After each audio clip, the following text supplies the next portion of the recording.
There is a motion to subpoena Mr. Larangan.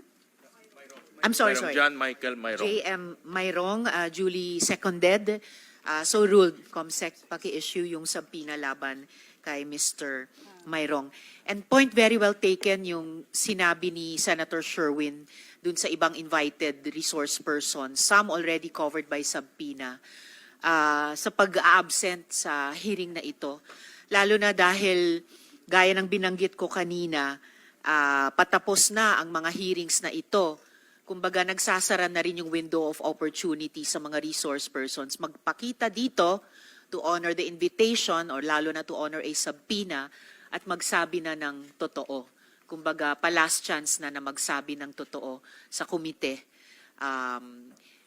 in aid of this investigation. COMSEC, to follow up, anong